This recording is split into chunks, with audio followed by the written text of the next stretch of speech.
I'm going to do my best to keep the camera pointed in the right direction. Okay, this is an oil pressure relief valve. It's a diagram from an old bus book. And see, here's the piston, and there's oil. And then some of the oil, when it's got pressure on it, it leaks past the piston and goes down here. So there's a drain for this. When they make the car or the case, they drill a hole like this from the outside, and then they plug it at the outside, and then they drill all the way through to the inside. And there's where the drain comes, the fluid comes out, or the oil comes out. The straw is sticking in the hole. See? It goes right to the oil pressure relief valve bore. So on the later ones, there's a drain, but it goes in this channel, which originates on the driver's side of the case. This is the passenger side, see? It's a water-cooled Vanagon. So the end of this pickup tube stops, only reaches to this side of this. It doesn't go past it, because otherwise this stuff couldn't go into the bore for the oil pump. Remember, the oil pump is sucking oil through here, and it's going to suck oil through here, except what happens is it sucks air through here when you put the brakes on. Brake fluid, the oil goes forward, the thing sucks air, then when the oil settles, it stops. And so the way to solve it, if you have one of these late cases, air-cooled, you use the early or pickup tube that's longer, and when you put it in, it'll block that hole. Okay, now this is an early case. See this shape? See the shape? Now look at this. See this? This is the driver's side of the early one without that galley, but see the galley goes like this. It's right here. And so the tube only goes in about, see this early one, here's your tube. It's going to probably go in about this far. Okay, the early tube. And the late tube, it only goes into about this deep, this far. And so that the pump can suck what's in here into the system. So again, when you hit the brakes, this becomes exposed, and the pump sucks air through this and through the tube. But it's obviously getting less than the maximum amount that the minimum it needs, because that's why the oil light goes on. So this is, I can't tell you what years this is. I don't know when they changed it, but I'm pretty sure a 77 has the late style.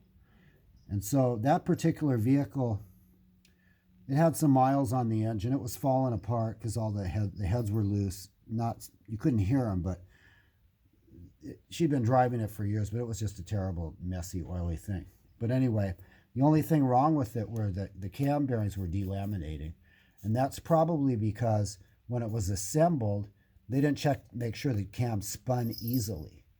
And you have to check it. And if you do have a problem with that, you put lapping compound on the bearings, bolt it together, turn it around a bunch of times with a screwdriver on the end of the cam, and then keep doing it until the cam turns pretty freely.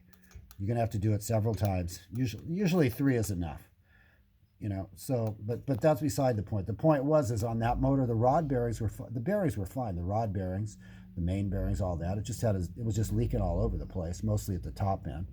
And you know, I want to take it apart and see what's wrong with it. These were delaminating. Now, I didn't know there was a problem with the oil light on this thing, but while I was cleaning it, the dipstick had a piece of hose on it, so it wouldn't go in all the way because they were adding oil to it to try and compensate, which I ended up doing because I had no clue what was wrong with the thing, because I built the engine and it did this. I'm like, what's wrong with it? I drove it back to the shop. You can withdraw the tube while the engine's assembled, and looked. I wanted to check and see if I forgot the O-ring, which I hadn't. And I called around and somebody said, it's sucking air. And right then I knew what it was. And so, again, put the early tube in the late case. If you've got this, do it. It works, you know, it works. I had a Vanagon. I had to take the motor. I had built the motor. It was doing it, and I didn't know why. And it didn't run right, and it had a funny cam. It was gutless because of the cam, okay? Reground cam, something, it just didn't accelerate right or nothing. And so due to the insane revving that he had to use to get it out of its own way, the crank bent, and it was trying to seize up. So when I pulled it apart, I put this tube in it. There was no more oil light problem, and the car ran right because it didn't have a stupid mess up, you know, crapshoot reground cam in it. And I got it from probably the most well-known cam place there is. Okay, I'm not going to say who it was. But that wasn't the only, there's a lot of cars out there that have gutless cams in them. I'm pretty sure I know of a water-cooled one that does. But anyway, you can fix this without taking the motor apart. You got to take the rear cross member off and all that stuff. And then you're going to go buy a 7/8 by 14 tap. That's SAE. And you're going to buy a tap like this, got a taper on it. But you're going to buy 2 of them because the other one you're going to grind. Well, you can do it to your, I got 2 so I could have 1 of each. But you can just take this one, do what I'm going to describe. And then after you do that, then you do this. Because you want to basically tap you got to pull the plug. It's an aluminum plug. This isn't it. There's an aluminum plug for the bore for the pickup tube. So you got to get it out, or the pump, suction side, whatever you want to call it. Remember, keyword suction side. Get the plug out, run this in, then run this one in. It's called a finishing tap. That's a bottoming tap. So that a bolt will not bind on the taper, see? And that's what you don't want to happen with your stent that you're going to use. This is a bolt, same threads, and the threads are turned off here so I can screw it way in. And basically, you need to determine the length of this to cover the hole. You want this one to touch the tube.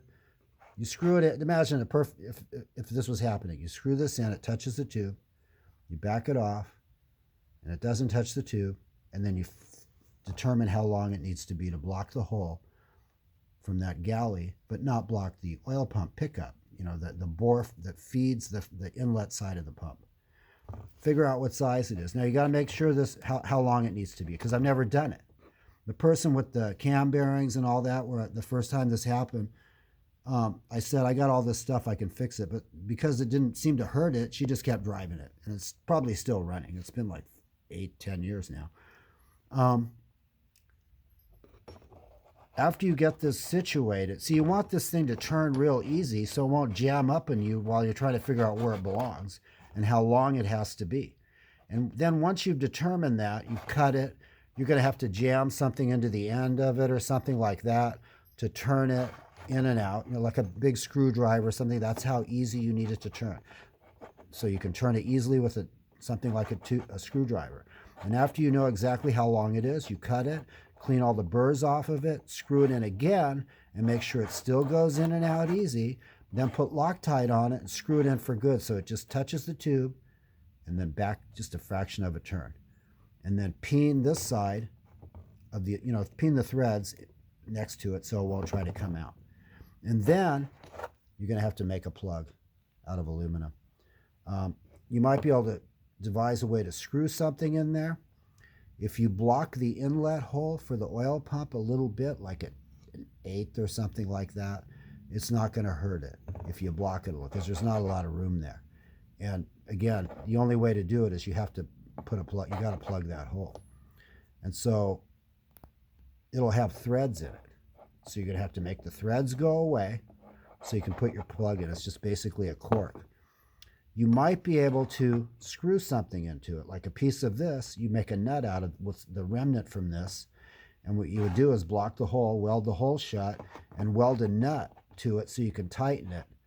You might be able to work with this to give it a taper, so when you screw it in, it'll really be tight, because it's going to be real thin. That's the thing. It's probably only going to be like that. These plugs are not very thick. That's why I'm saying you can go a little longer. And if you block the inlet hole a little teeny bit on the oil pump, just a little, it's not going to hurt anything. But that's why the oil light goes on when you hit the brakes or you go around a turn. Typically, you'd be going slow.